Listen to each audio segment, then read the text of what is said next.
it's time for the sharks. You can see this is really harsh. Like they do not look like they're in the distance.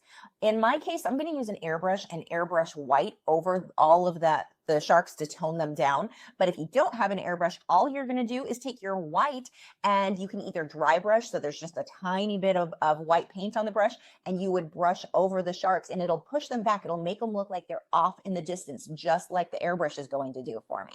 You could also do a glaze of white. So mix a little bit more water with it and glaze that over it to get that foggy look. Now, the reason that it'll be foggy versus just tinting the color like a normal glaze is the titanium white is very opaque. So when you glaze with that, it just fogs everything up. Normally, not a cute look, but in this case, it will be perfect.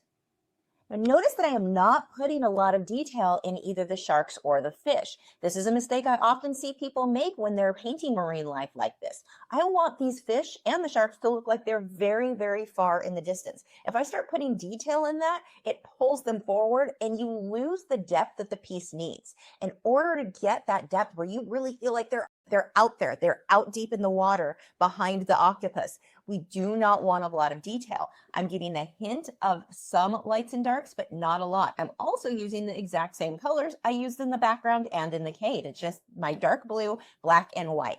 Whatever you want to look in the distance, you want it to be not super brightly colored. Like I wouldn't want to paint these fish bright pink, they'll look like they're too close. Even if they were pink fish, they'll look too close. By painting them the same color as the background, you get that silhouette look or that backlit look, and they look so far away.